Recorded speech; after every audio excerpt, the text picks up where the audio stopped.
السلام علیکم ورحمۃ اللہ وبرکاتہ۔ الحمد للہ الذی بیدہ الملک وهو علی کل شیء قدیر، هو الاول والآخر والظاہر والباطن وهو بكل شیء علیم، واشہد ان لا الہ الا اللہ وحدہ لا شریک لہ، واشہد ان سیدنا ومولانا محمدا عبدہ ورسولہ، ارسلہ بالحق بشیرا ونذیرا وداعیا الی اللہ بإذنہ وسراجا منیرا، صلی اللہ تعالی علیہ وعلی آلہ وعلی اصحابہ وبارک وسلم تسلیما کثیرا کثیرا، اما بعد فاعوذ باللہ من الشیطان الرجیم، بسم اللہ الرحمن الرحیم۔ ان ابراہیم کان امۃ قانتا حنیفا للہ ولم یک من المشرکین شاکرا لانعمہ اجتباہ وہداہ الی صراط مستقیم، ثم اوحینا الیک ان اتبع ملۃ ابراہیم۔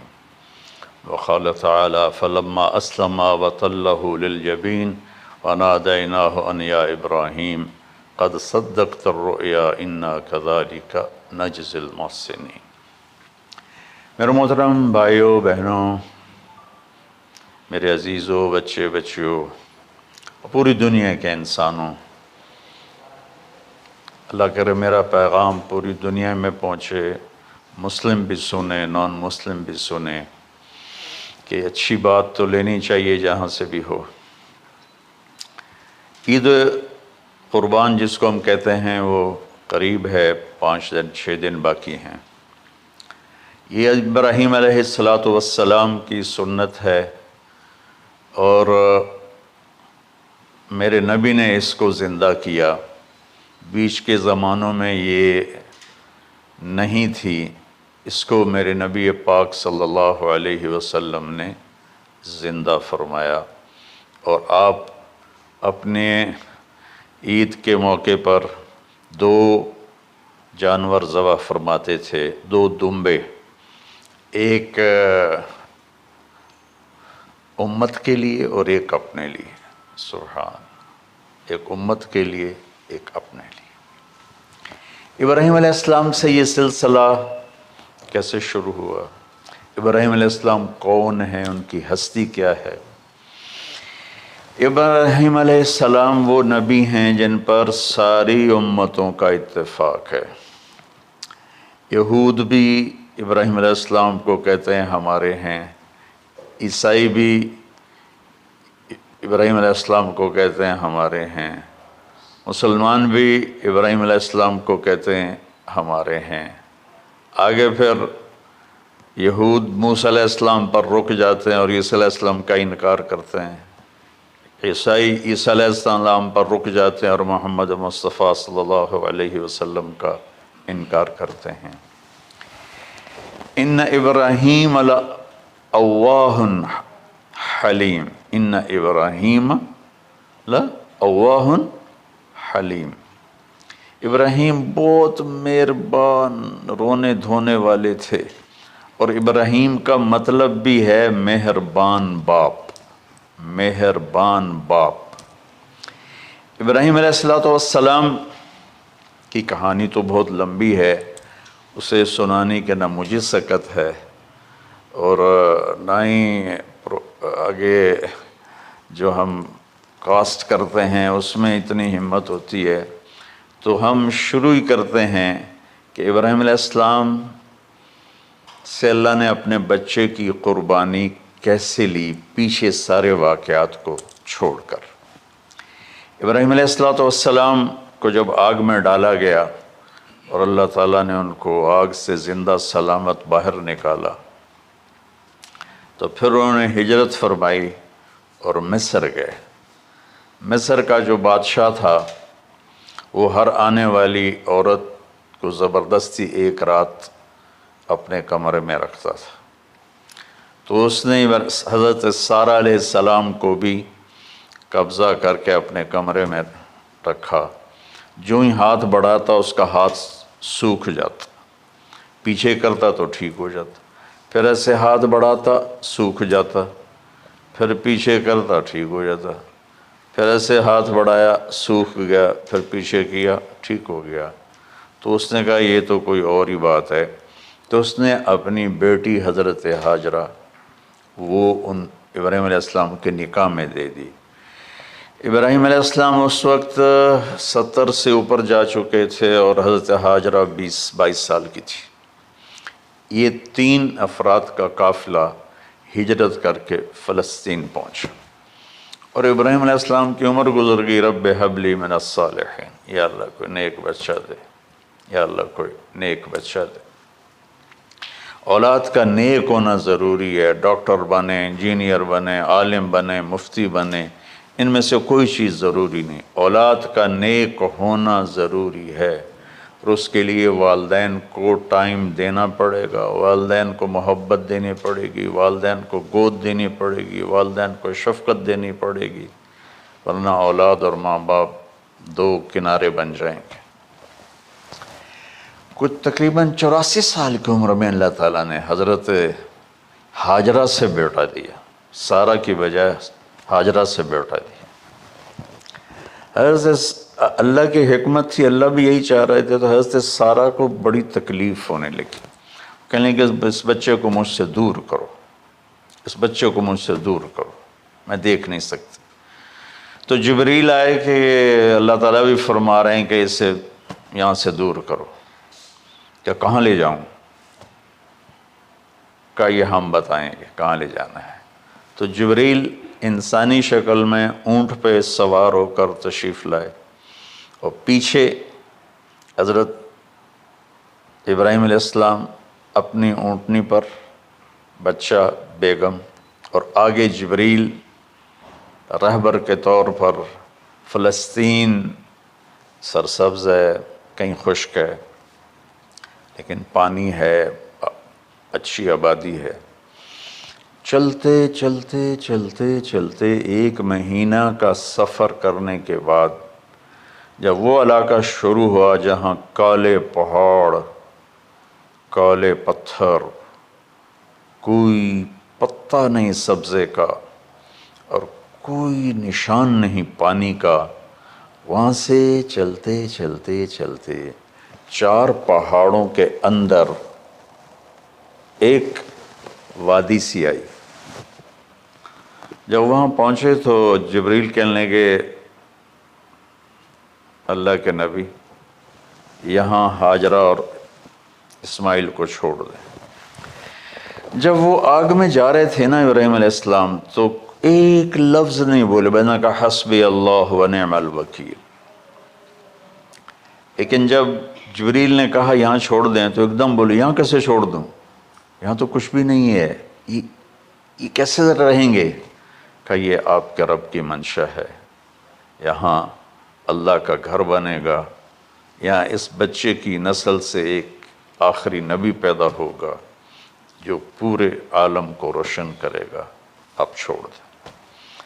تو وہ وہاں 3 دن رہے، ان کے لیے ایک چھپر سا بنایا لکڑیاں کاٹ کے، یا 2 دن رہے یا 1 دن، یہ تو کوئی تحقیق کوئی نہیں ہے، لیکن ایک چھپر سا ان کو بنا کے دیا ایسے، یعنی اس ایک اوپر وہ لکڑیوں کی چھاؤں کر دی اور نیچے ایسے بانس سے گاڑ دیے اور چل پڑے۔ تو حضرت ہاجرہ فرمانے لگی آپ کہاں جا رہے ہیں؟ اتنا بڑا امتحان تھا کہ جواب نہیں دینا، بس چپ کر کے چلو۔ انہوں نے پھر پوچھا آپ مجھے چھوڑ کے کیوں جا رہے ہیں؟ آگے سے خاموشی۔ چلتے چلتے 3 میل تک وہ اس طرح چلی۔ جب وہ کدئی پہنچیں تو اس وقت ان کو خیال آیا یہ اللہ کے نبی ہیں، کہیں ان کو اللہ نے نہ کہا۔ تو ان کا اللہ امرک، کیا آپ کو اللہ نے کہا کہ مجھے چھوڑ دیں؟ کہنے لگے ہاں، یوں کیا۔ ایک دم ایک نئی ہاجرہ نے جنم لیا، کہ اذن، یوں گردن، اذن لن یضیعنا اللہ، جاؤ پھر میرا اللہ مجھے ضائع نہیں کرے گا۔ ابراہیم علیہ السلام بوجھل دل کے ساتھ پیدل چل رہے تھے دونوں میاں بیوی، اونٹنی پہ سوار ہوئے، اور وہ اپنے بچے کو گود میں لے کر ایسے کھڑی ان کو دیکھ رہے تھے. یہ کوئی مہینے کے لیے نہیں جا رہے تھے، پتہ نہیں ہے کب واپس آئیں. اج دے وچھڑے قد ملن گے، جانے رب رحمان. دیکھتی رہیں. پھر انہیں ایسے پہاڑی کے اوپر چڑھے کہ اونٹ نیچے اتری، تو پھر انہوں نے منہ موڑا اور واپس اس وادی کی طرف چلیں. کیا وقت تھا، صبح تھی، شام تھی. جو ابراہیم علیہ السلام غائب ہوئے تو ایک دم آپ نے اونٹنی کا منہ موڑا ادھر ہی اور کہا ربنا انی اسکنت من ذریت بواد غیر ذی زرع ربنا لیقیموا الصلاۃ. کیا درد ہے. آپ اندازہ لگاؤ، ایک آدمی کو 84 سال کی عمر میں بیٹا ملے اور پھر اسے ایسے جنگل بیابان میں چھوڑ دیا جائے، تو ان کے دل پہ کیا بیت رہی ہوگی. یہ اس دعا میں وہ درد ہے جو میرے بھی آنسو نکل رہے ہیں. ہم کو 3 دفعہ قصہ سنا چکا. اے اللہ، تیرے ہی کہنے پر، تو جو میرا رب ہے، یا اللہ نہیں کہا، اللہم نہیں کہا، ربنا. یا اللہ تو تو مہربان ہے، اس میں بھی کوئی تیری مہربانی ہوگی، تیری محبت ہوگی، تیری شفقت ہوگی. انی اسکنت من ذریت، میں نے چھوڑ دیا اپنی اولاد کو. یا اللہ میں نے وہاں چھوڑا جہاں نہ پتہ ہے، نہ دانہ ہے، نہ پانی ہے. تو جان اور یہ جانے. اس درد بھری دعا نے عرش کو بھی ہلا دیا تھا، اور آپ نے منہ موڑا. اس باپ کو سوچو جو ہر قدم پہ اپنے معصوم بچے سے دور ہو رہا ہے، اور اس ماں کو سوچو جو ہر قدم پہ اپنے خامن سے دور ہو رہی ہے. ابراہیم کی منزل تو آگے گھر ہے، 2 بیویاں اور ہیں، ادھر تو پتھروں کے ساتھ دوستی ہے.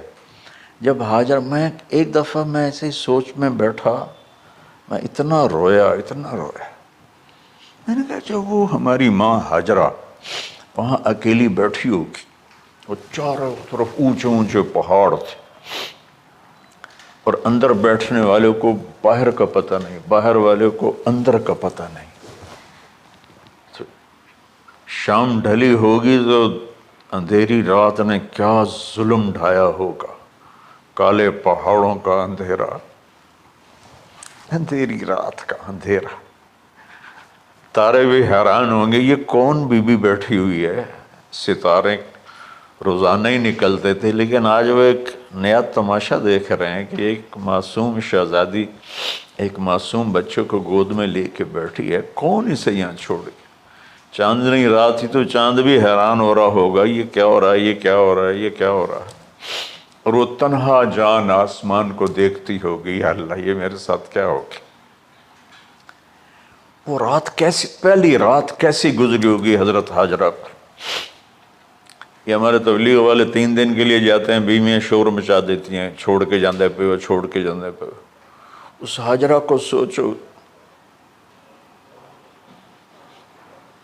جس پر اندھیری رات تھی، اور اسے کچھ پتہ نہیں تھا میرے ساتھ کیا ہونے والا ہے. جب دن چڑھا تو سورج نے دیکھ کر اس کی آنکھیں پھٹ گئیں کہ یہ کیا ہے. وہ تو کسی پہ رحم نہیں کرتا. اس کی آگ نے پتھروں کو تپایا، میری ماں ہاجرہ کے چھپر کو تپایا اور تڑپا کے رکھ دیا. ایک چھوٹا سی مشکیزہ تھا پانی کا، اس سے گھونٹ گھونٹ پی کے ان کے منہ میں بھی ڈال رہی تھی. اس مشکیزے پر 3 دن گزرے، پانی ختم ہو گیا. ہم 92 کے حج میں پھنس گئے. مزدلفہ سے پہلے تو ہماری بس میں پانی کوئی نہیں تھا. جو اس وقت ہمارا حال ہو، ہمیں پتہ تھا 2-4 گھنٹے کے بعد پانی ہے، لیکن جو اس وقت بچے بھی تھے، چیخ و پکار تھی۔ ہاجرہ کی چیخیں کون سن رہا تھا؟ اور ادھر اسماعیل کی دھاڑ دھاڑ شروع ہو گئی، پیاس کی وجہ سے، بھوک کی وجہ سے۔ بے بس ماں دیکھ رہی ہے، میں کیا کروں؟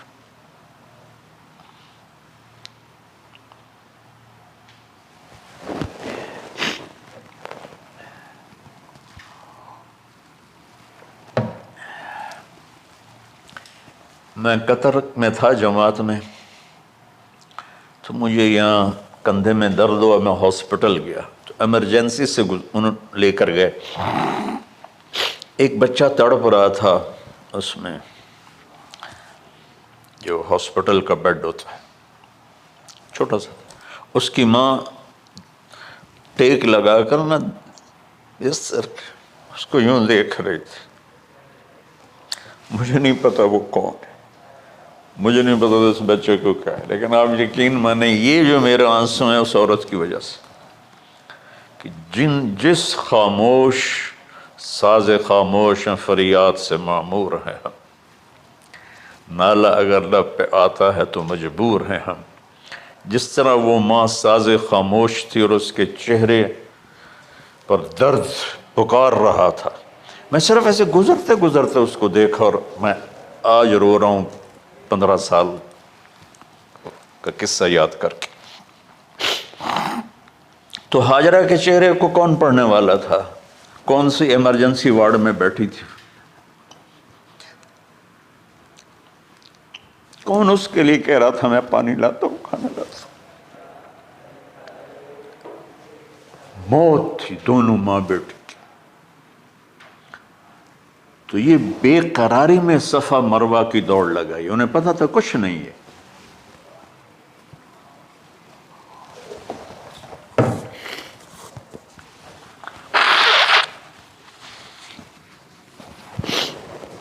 انہیں معلوم تھا کچھ نہیں ہے، لیکن وہ اس کو تڑپتے دیکھ نہیں پا رہے۔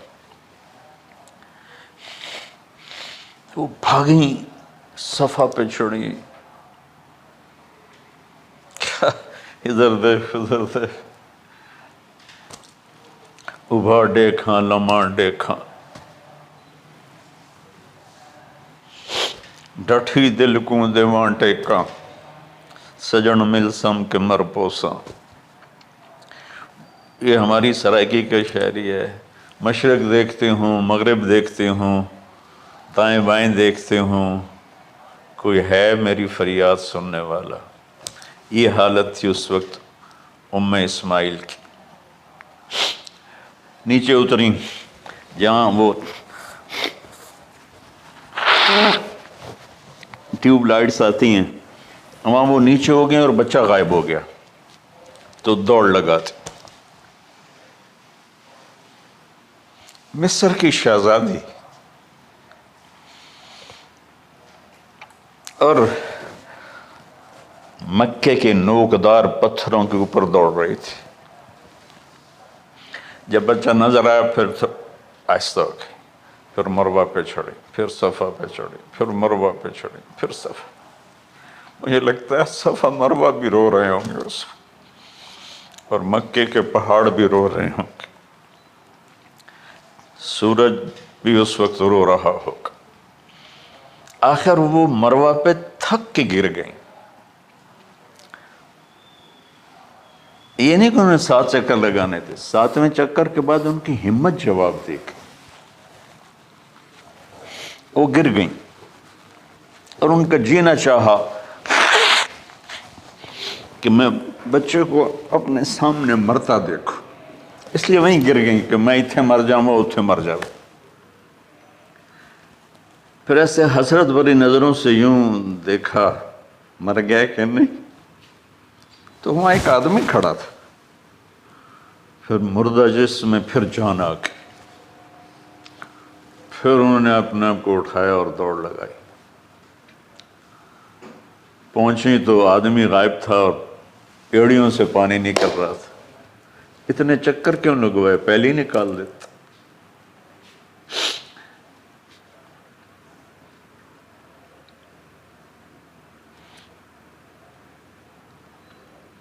عاشق ہوں میں عشق کماں میں دل رکھیں وانگ پہاڑاں ہو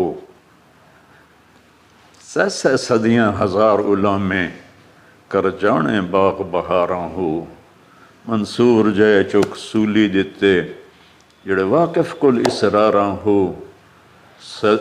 سجدیں سر چائیں نہ باہو توڑے کافر کہیں ہزاراں ہو عاشق سوئی حقیقی جڑا قتل معشوق دے مننے سر نو جوڑے تے مکھ نہ موڑے بھمیں 100 تلواراں کھنے سچا عشق حسین علی دا باہو سر دتے تے راز نہ بن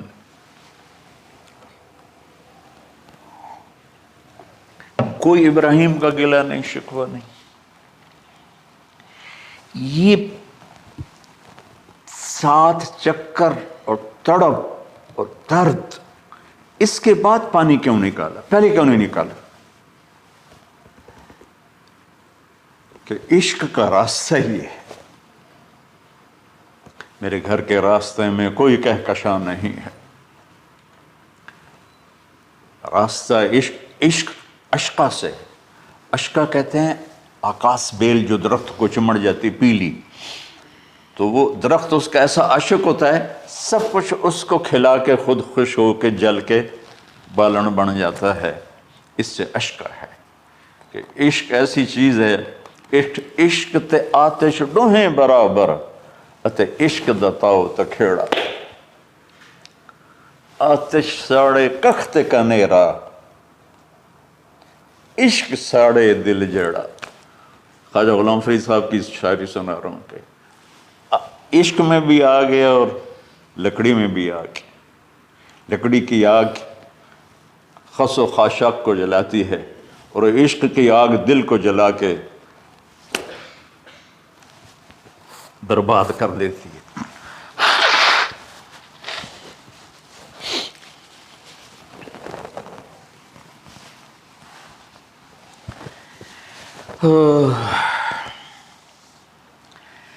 یہ دنیا میرے بھائی بہنوں امتحان کی جگہ ہے. ہم اسے جنت بنانا چاہتے ہیں. ہم یہاں اپنی مرضیاں پوری کرنا چاہتے ہیں. اللہ کی قسم، اللہ کی قسم، اللہ کی قسم، جس نے اپنی مرضی پہ چلنا شروع کیا وہ تباہ ہو گیا. جو اللہ رسول کی غلامی کے دائرے میں آیا وہ کامیاب ہو گیا. دیکھا تو پانی ابل رہا ہے، ابل رہا ہے، ابل رہا ہے، فوارے مار رہا ہے. تو اس وقت عبرانی لینگویج تھی تو ان کا زمزم زمزم، ٹھہر جا ٹھہر جا ٹھہر جا. وہ نیچے زور، اللہ کو بھی یہی منظور تھا، وہ نیچے زور. میرے نبی نے فرمایا اگر میری ماں زمزم نہ کہتی تو پورے عرب کو یہ پانی سیراب کر دیتا. اور آپ حیران ہوں گے، آج کل تو بہت زیادہ ایڈوانس ہے سائنس. تو سعودی گورنمنٹ نے کہ یہ اس کا سورس کیا ہے، یہ پانی کہاں سے آ رہا ہے. طائف تک ساری زمین کو کھنگالا، کوئی اس کا پیچھے سے لنک نہیں ہے. کہیں چشمہ ہوتا ہے نا تو پیچھے لنک ہوتا ہے، کہیں سے پانی نکل ہوتا ہے پیچھے سے لنک ہوتا ہے. زمزم کا کوئی لنک نہیں. جو ہی موٹر چلاتے ہیں تو 8-9 جھرنے ہیں سوراخ، وہاں سے پانی ابل ابل کے آنا شروع ہو جاتا. اور جو ہی موٹر بند کرتے تو وہ جھرنوں کا پانی بند ہو جاتا. اس میں نہ مچھر ہے، نہ اس میں کوئی کیڑا ہے، نہ کوئی مکوڑا ہے، پاک صاف پانی. زمزم زمزم.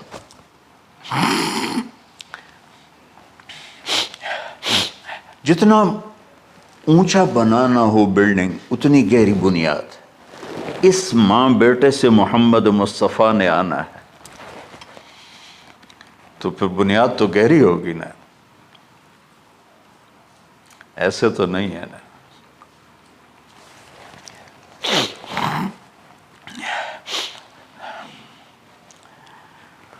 تو چونکہ محمد مصطفیٰ صلی اللہ علیہ وسلم کو اس بچے اور اس ماں سے اللہ نے وجود دینا، پیچھے ابراہیم والد ہیں دینا. ابراہیم علیہ السلام کی نسل میں 4000 انبیاء آئے. بنو اسرائیل میں 4000 اور حضرت اسماعیل علیہ السلام کا ایک ہی جو 1.25 لاکھ پہ بھاری نہیں ہے بلکہ کل کائنات پہ بھاری ہے اللہ کے بعد. تو اس لیے پسائی ہوئی، یہ جو بناتے ہیں اپنی باڈیز، وہ اپنی کتنی پسائی کرتے ہیں، وزن اٹھاؤ، دوڑو، وہ کیا کیا اپنے آپ کو مشقت میں ڈالتے ہیں، تب جا کے وزن وہ نکھر کے آتے ہیں۔ یہاں کوئی آبادی نہیں تھی، یمن سے لوگ جاتے تھے شام تجارت کے لیے، تو قبیلہ جرہم کا گزر تھا، پانی نہیں تھا، تو وہ پانی کی تلاش میں تھے، انہوں نے پرندے دیکھے، وہ کہنے کہ پرندے تو پانی پر آتے ہیں، انہوں نے 2 آدمی بھیجے، آگے دیکھا ایک خاتون، ایک بچہ اور کنواں تو نہیں تھا، پانی چشمہ، تو وہ سارے آئے اور کہا کہ بہن ہم یہاں ٹھہر جائیں، کہ اب ٹھہرو لیکن پانی میرا، ان کا ٹھیک ہے پانی آپ کا ہے۔ تو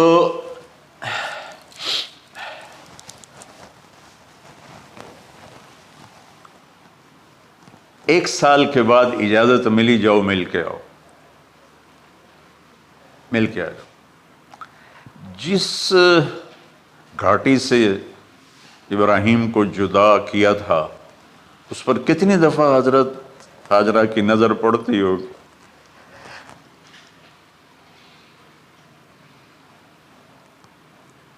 اگر آپ اس کو فیل کریں تو یہ قصہ بیان ہی نہیں ہو سکتا، بس رونا ہی پڑے گا۔ اور خاص طور پر آج کے دور میں جب کوئی اللہ کو کی ماننے کے لیے تیار ہی نہیں ہے، کوئی جہنم سے ڈرنے کے لیے تیار نہیں، کوئی جنت کی طلبگار نہیں۔ 1 سال کے بعد اونٹنی کا سر نظر آیا تو دل اچھل کے آسمان کو جا لگا کہ میری آنکھوں کی ٹھنڈک آ گئی، میرے سر کا سایہ آ گیا، میرے بیٹے کی چھاؤں آیا۔ وہ اونٹنی بٹھائی، کہا تشریف لائیے،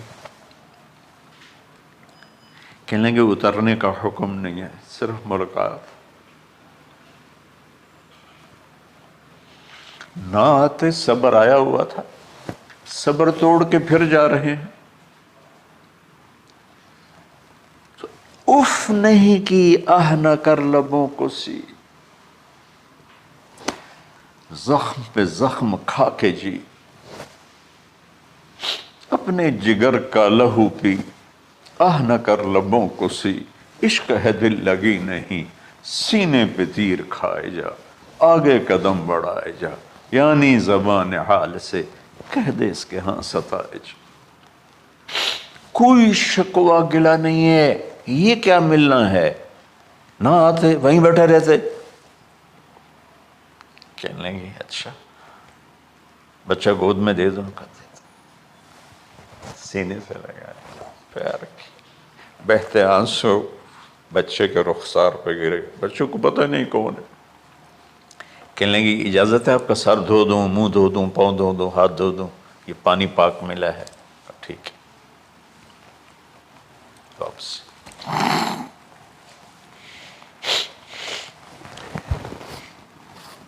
فلما بلغ معه السعی،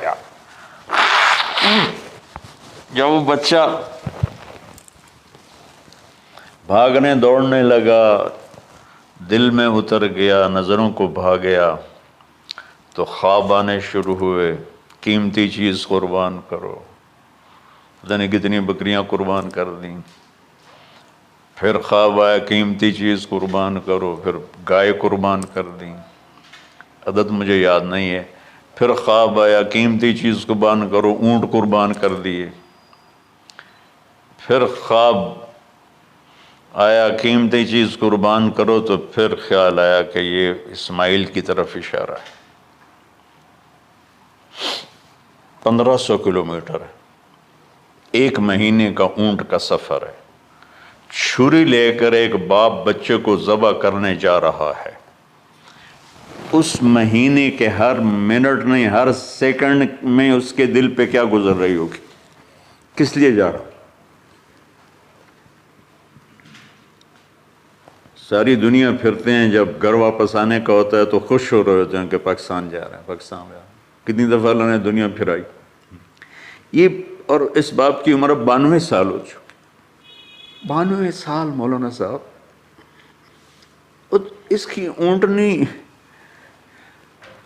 کے قدم کے ساتھ نہیں، ہر سیکنڈ کے ہر کروڑویں حصے میں ابراہیم کا دل پھٹتا ہوگا کہ اس معصوم بچے کو ذبح کیسے کروں۔ اللہ کی مان کے دکھا دی۔ اللہ نے تو ہمیں دین ہی آسان دیا ہے، ہم سے تو نہیں بچوں کی قربانی مانگی۔ ابو بکر صدیق رضی اللہ تعالیٰ عنہ نے فرمایا تھا، یا رسول اللہ، ایک آیت ہے جس میں کا مفہوم یہی ہے، اگر اللہ ہمیں کہتا نا بچے قربان کرو، ہم بھی چھریاں چلا دیتے۔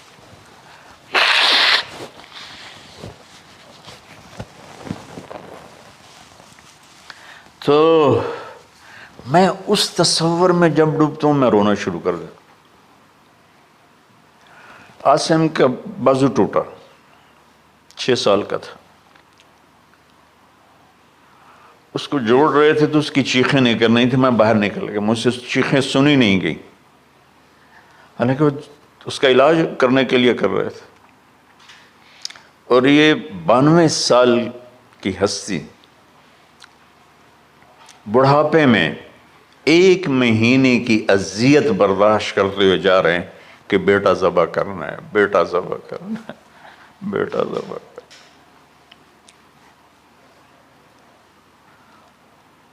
تو وہاں پہنچے تو اب اسماعیل نے جانا ہے کہ یہ ہیں میرے ابا، وہ کیسے لپٹے ہوں گے، کیسے چوما ہوگا، کیسے پیار کیا ہوگا، یہ بیوی کا آپس میں۔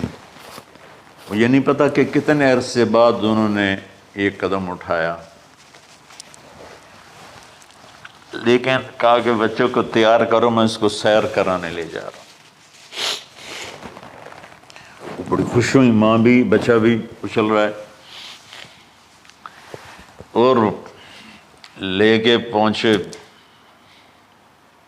جمرہ کبریٰ پر، وہ جو شیطان کو 3 جگہ مارتے ہیں، تو آخری جگہ وہاں اس وقت ایک تنگ سی جگہ تھی پہاڑوں میں گھری ہوئی، وہاں پہنچے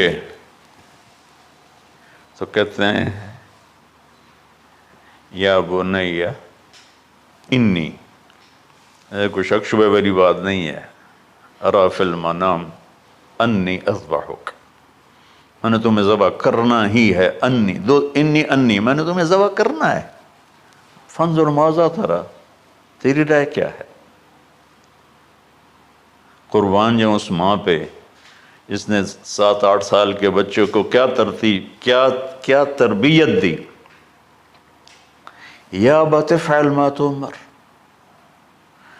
یعنی یا ابت افعل، بیچ میں کوئی حرف نہیں، کوئی عطف نہیں، یا ابت افعل بما تؤمر ستجدنی انشاء اللہ من الصابرین۔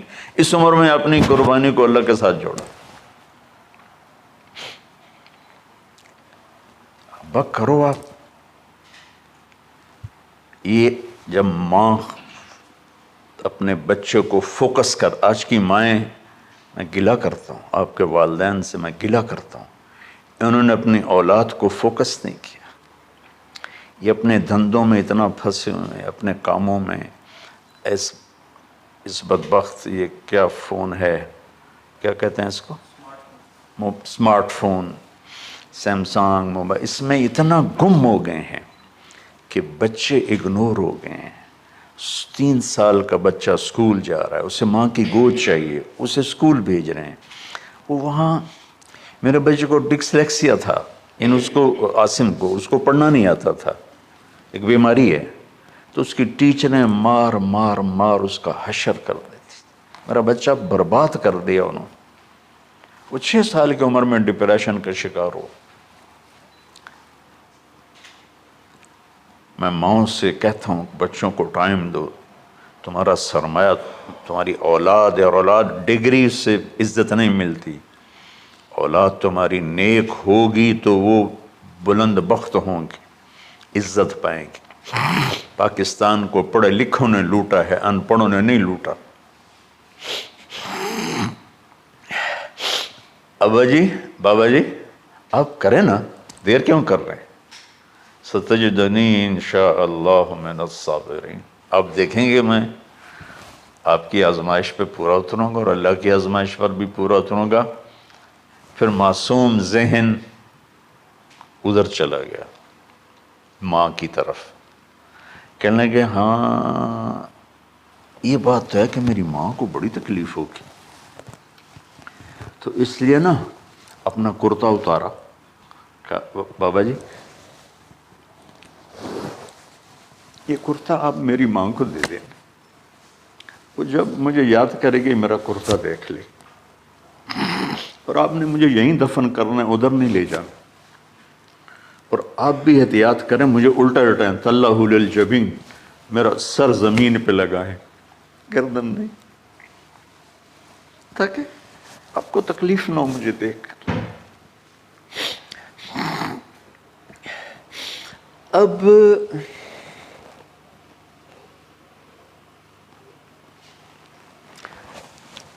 میں تو مرغی ذبح ہو رہی ہوں نا تو اس کو تڑپتے نہیں دیکھ سکتا۔ قربانی کے لیے مفتی صاحبان کہتے ہیں کہ اوپر کھڑا ہونا چاہیے، خود کرے یا اوپر کھڑا ہو، میں نہیں کھڑا ہو سکتا، جانور جب تڑپتا ہے تو مجھے کچھ ہونے لگتا، تو میں بچوں کو بھیجتا ہوں جاؤ قربانی پہ کھڑے ہو۔ جیسے ابراہیم علیہ السلام کا تصور کر کے میری چیخیں نکل کہ انہوں نے جب ان کی کمر پہ گوڈا رکھا ہوگا یوں کر کے، ہاتھ باندھے پاؤں باندھے، اور سر کے بال یوں اٹھا کے یہاں لائے ہوں گے سر کو، اور چھری یہاں رکھی ہوگی، کیا کیفیت، تو یوں آسمان کو دیکھ کر کہ یا اللہ کیا تم مجھ سے ناراض ہو گیا کہ میرے دل میں اسماعیل زیادہ اتر گیا ہے؟ یا اللہ ایسا کبھی نہیں ہے، یا اللہ یا میرا کوئی امتحان تو لے رہا ہے، یا اللہ تیرے اوپر سب کچھ قربان ہے، اور یوں چلائی، اور اللہ تعالیٰ نے چھری کی کیا حیثیت ہے، اس نے چلنے سے انکار کر دیا، پھر چلائے، پھر چلائے۔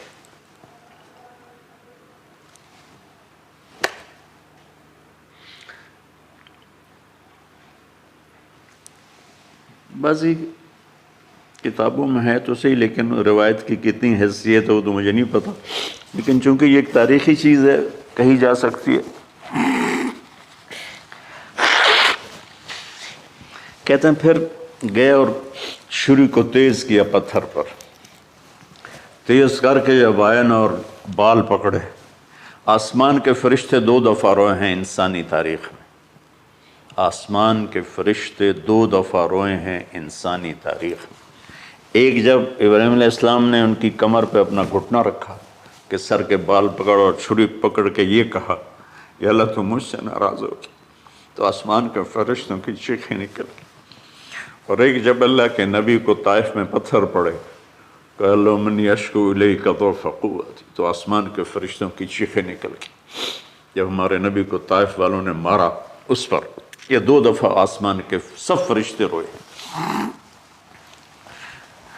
تو پھر اللہ نے کہا بس، نادیناہ ان یا ابراہیم قد صدقت الرؤیا انا کذلک نجزی المحسنین، ابراہیم تو پاس ہو گیا ہے، چھری چل گئی، اور آنکھوں پر تو پٹی تھی، چھری چل گئی، پٹی کھولی تو سامنے کبش تھا، دمبا اور اسماعیل اور جبریل کھڑے ہوئے تھے۔ اس جانور کی قربانی ایک علامت ہے، اس قربانی سے ایک پیغام ہے کہ اپنے غلط جذبات کو اللہ پر قربان کر دو۔ ہم سے اللہ نہیں کہہ رہا بچے قربان کرو، ہم سے کہہ رہا غلط جذبات قربان کرو۔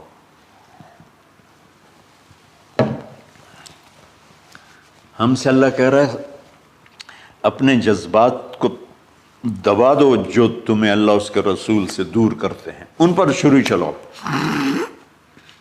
جو اللہ اس کا محبوب کہتا ہے ان کو کرنے کے لیے بھی اپنے جذبات پہ چھری چلاؤ۔ سچ بولنے کے لیے چھری چلانی ہے تو چلاؤ اپنے جذبوں پر، اب اس کو پھیلا دو۔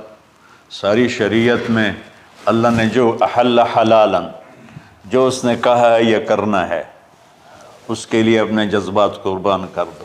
وحرم حراما، اور جو کہتا ہے نہیں کرنا اس کو چھوڑنے کے لیے اپنے جذبات قربان کر دو، تو یہ ہے قربانی کی اصل حقیقت۔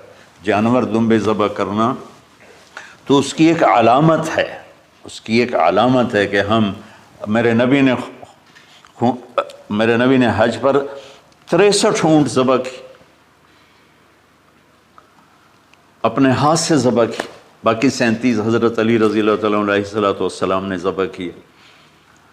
تو بھائیو، قربانی کی اصل یہ ہے کہ ہم اللہ اس کے رسول پر اپنے جذبوں کو قربان کر رہے ہیں، اپنے جذبوں کو قربان کر رہے ہیں۔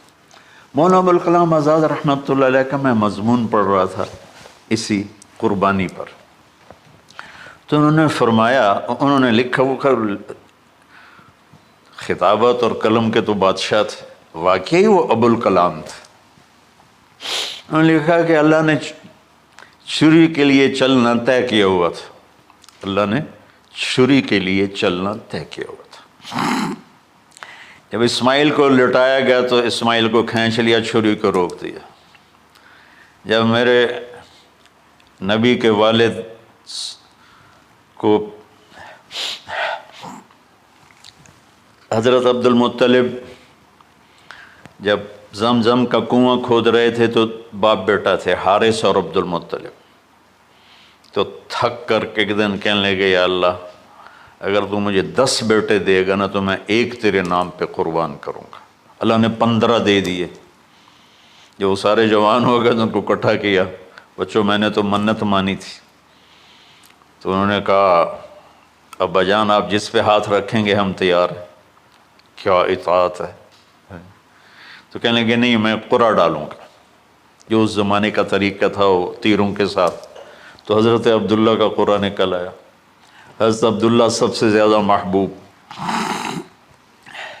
تو انہوں نے ہاتھ پکڑا، چھرا اٹھایا۔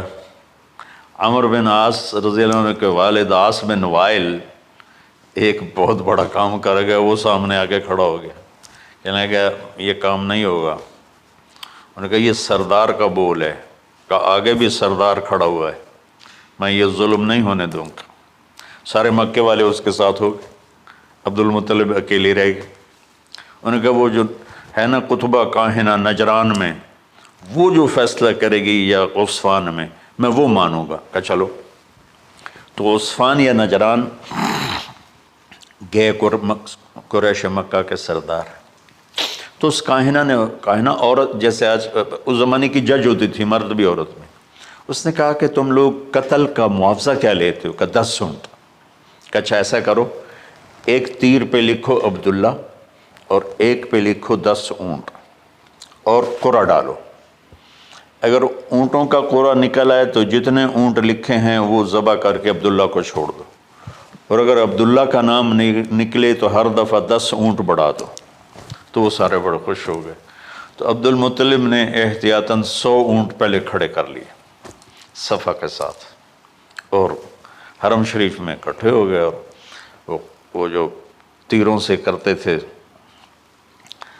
تو الانصاب غالباً اس کو کہتے ہیں، ایسا ہی ہے نا؟ ہاں۔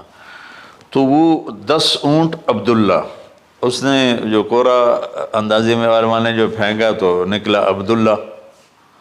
تو وہ 10 اونٹ اس نے پہلے الگ کھڑے کیے تھے تو 20 کر دیے، پھر قرعہ ڈالا تو عبداللہ، پھر 10 اور کر کے 30 کر دیے، پھر قرعہ ڈالا تو عبداللہ، پھر 10 اور کی تو 40 ہو گئے، پھر قرعہ ڈالا تو عبداللہ تو 50 ہو گئے، پھر قرعہ ڈالا تو عبداللہ تو 60 ہو گئے۔ مکے والوں کی آنکھیں پھٹنے لگی، پسینے آنے لگے۔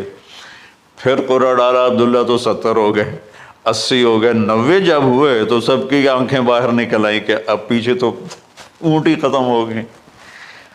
تو پھر قرعہ ڈالا 100 پر تو نکلا 100 اونٹ۔ تو سب نے نعرے لگائے۔ تو عبد المطلب کہنے لگے نہیں میں ایک دفعہ اور کروں گا، کیا تو پھر 100 اونٹ، پھر سب نے نعرے لگائے، کہا نہیں میں ایک دفعہ اور کروں گا، پھر کیا تو 100 اونٹ۔ تو پھر عبد المطلب نے حضرت عبداللہ کو آزاد کیا، 100 اونٹ خود ذبح کیے۔ تو ابوالکلام آزاد رحمۃ اللہ علیہ فرماتے ہیں دوسری دفعہ وہ چھری چلنے لگی حضرت عبداللہ پر۔ ایک واقعہ بھی اس کے ساتھ عجیب ہے۔ آپ بازار میں جا رہے تھے حضرت عبداللہ، تو سامنے سے ایک نا پہلی کتابوں کی عالم عورت آ گئی. اس نے اسے دیکھا تو کہا عبداللہ تیری جان بچانے پہ 100 اونٹ ڈگے تھے نا؟ کہا کہ ایک رات میرے ساتھ گزار لے 100 اونٹ میں دوں گی. تو اس نے نور نبوت دیکھا یہاں. تو آپ نے کہا نہیں میں عزت دار ہوں، میں یہ کام تو نہیں کر سکتا. تو پھر فرمایا کہ اللہ نے اسماعیل کو نکالا، عبداللہ کو نکالا، لیکن چھری نے چلنا تھا. جب حسین کی باری آئی تو اللہ نے چھری کو کہا چلو، اور وہ کاٹتے چلی گئی. کیا جرم ہولی کی میرے نبی کی ساری نسل ذبح کی. کتنا کہا اذکرکم فی اہل بیت، اذکرکم فی اہل بیت، اذکرکم فی اہل بیت. صرف 60 سال بعد امت نے 89 سمیت 72 انسان ذبح کر دی کہ جنازے بھی نہ پڑھنے تھے. اقبال نے کہا تھا نا قتل حسین اصل میں مرگ یزید ہے، اسلام زندہ ہوتا ہے ہر کربلا کے بعد. اللہ سے محبت کرو، اللہ کے نبی سے محبت کرو، اللہ کے نبی کے گھرانے سے محبت کرو، اللہ کے نبی کے صحابہ سے محبت کرو، اللہ کے نیک بندوں سے محبت کرو.